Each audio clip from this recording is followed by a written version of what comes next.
Lots to get to today.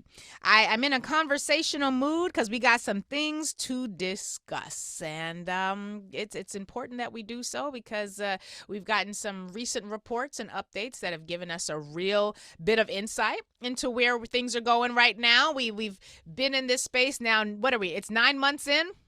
We're in the 9th month. There's a whole baby of nationalism that has been baked and is birthing as we stand here, and we have some things that we really do need to figure out. And I feel as though some of the things we got to figure out aren't quite as the answers are not quite as elusive as we might think they are.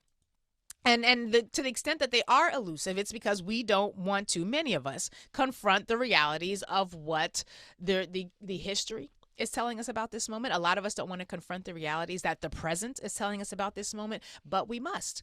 And we're going to do that a bit today because we have reached a point in our collective experience where it's rubber meet the road. It's rubber meet the road time. We've gotten some real indicators that these people are just not that into us. We are now moving into a moment. We're going to get new jobs numbers out on Friday. But I'm seeing more and more reports about Black people being canaries in the coal mine, about the environment or the economic environment, I should say. And so we have some things that will require us to really think through a bit of this, work through some of the trauma that we may be experiencing, work through some of the stress that we are experiencing, and really think about how we show up for ourselves. And I mean that last part. What are the creative ways that we can show up for ourselves? We have been in situations where we were the last hired and the first fired. We know what that's like. We have been in situations where we have, after years sometimes working on the job, we have basically been promised advancements that we didn't get and end up training our supervisors. We have seen our ideas taken and employed, and we didn't get the credit for it. We have seen all these things. We have seen how we had better ideas, better suggestions, and we were in these workspaces that could barely tolerate us, and we've gone from mail rooms to C-suites and still not really valued, not appreciated beyond what people could basically exploit out of us. And here we are now dealing with the fallout. I want to talk about what the fallout is. I want to talk about what it means when you're in a situation where basically all the signs are saying no. And we're still trying. We're still doing what we can to make it happen. But all the signs say no. All the signs say shift. All the signs say, what is you doing? We done already told you to stop. And so now we're going to stop. We're going to pay attention to the signs. We, the canaries in the coal mine, are going to explore what it's like to be in this coal mine, to be the canary. But what the challenge of being a canary in the coal mine is that often the canaries in the coal mine are, well, we refer to them as such because they're unalived as a result of being in the coal mine. They are the folks who go in who are basically able to communicate to everybody on the outside who is not capable of going in and navigating what it is that you have to navigate. Lets them know on the outside how bad it is. And we're going to talk about what it looks like when the canaries tweet back. I did another phrase for what canaries do. When they chirp back, but chirp sounds a little birdish, and we don't have a good affiliation with being a bird in our culture. So we got to find another phrase. But the canaries have to decide differently today. We got to decide differently today. And so I'm looking forward to having that conversation. We will, of course, take your calls at 866-801-8255, 866-801-TALK. Later on in the show, I have an amazing guest coming on. I'm excited about this conversation. Selena Stewart, who is the Chief Executive Officer of the League of Women Voters, is going to be joining us. She is leading the Century Strong Voting Rights Organization in its mission to empower voters. First woman of color, I believe, in that position. And she's been doing some masterful work, and she's going to be here to talk with us about the fact that there are some things we got to figure out when it comes to redistricting. There are some things we have to figure out when it comes to drawing maps. You guys may recall that over the course of the past several weeks, since Donald Trump has decided that he's going to steal elections by doing a mid-cycle redistricting, something that everybody is supposed to do at the 10-year mark. He decided he wants to jumpstart it and do it at the 5-year mark by cheating, right? So that's what's happening here.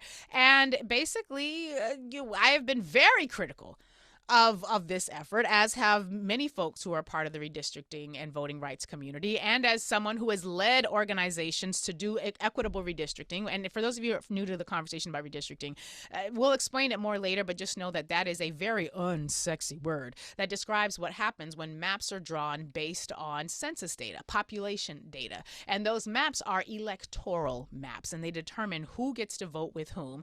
And we are seeing a real revitalization of racist gerrymandering, which is a form of redistricting that is designed to ensure that one group gets power at the expense of all the others. Inequitable access to power. They are hoarding power.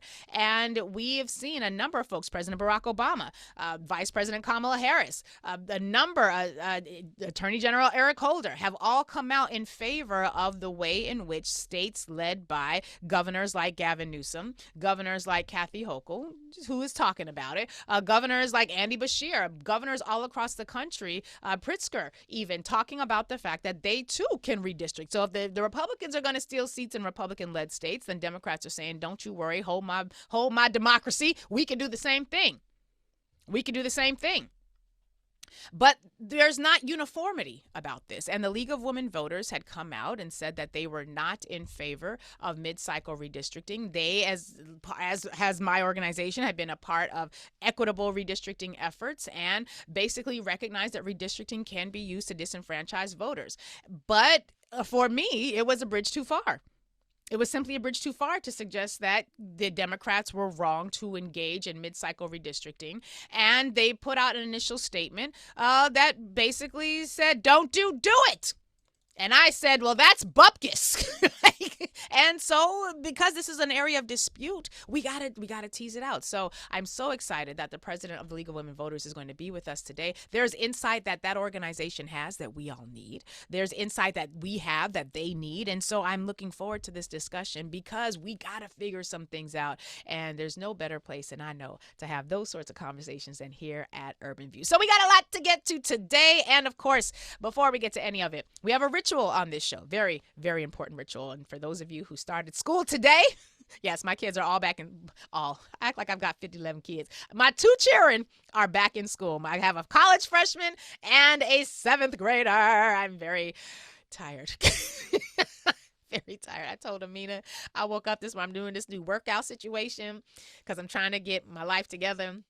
Because this thing has been happening where I've never had issues with working out. Like I've always been a skinny girl. It's nothing that I'm doing. There's nothing that I'm taking. It's just genetics. My daddy's skinny. He was a thin man, and I just take after his side. Like I'm one of the big cousins on my dad's side of the family. So I mean, like I'm always been a skinny girl, but I'm having some struggles right now because the skinny ain't skinny in the way it used to. And I have a scale in the house that I have ignored for years, but my son was using it because he was doing weights and whatnot. And so I decided to get on the scale, start, beginning of the summer. Why? That bitch, she's, I hate her. I absolutely hate her. There was a couple of nights where I woke up weighing more than I did when I went to sleep. I was like, how did that happen? Like, what is going on? So I have this new workout situation because I was getting very bored with my workouts. I do a lot of yoga, a ton of Pilates, Pyo type things, and a lot of bar. But I work out at home because I just don't have time to go to the gym and have an actual job and be a mom and do the radio and do all those things. So I always work out at home. But I've been very, very bored. And so I was like, all right, well, my workouts aren't working. The scale is a lying ass. And I got to figure something out. And so I've joined a workout group. And I had to wake up this morning at 5:45. And the alarm went off and I was like, who the hell put the wrong alarm in? And I took the advice of the moment of gratitude from last week and I set the scene. I had my workout clothes right there. So when I was mad at my alarm clock, I looked at the clothes and I was like, oh, I'm the one that set the alarm to go off at that time. Right. Okay. This was the plan. Right. Oh, I set the scene. I got it. There's stuff I'm supposed to do. I had to get up and I logged in and I'm very tired. very tired. But I'm also really grateful because I feel like my moment of gratitude's been working. Like I literally had to go back in my memory from moments of gratitude segments from last week where it was what were we talking about all last month? Attitude, right?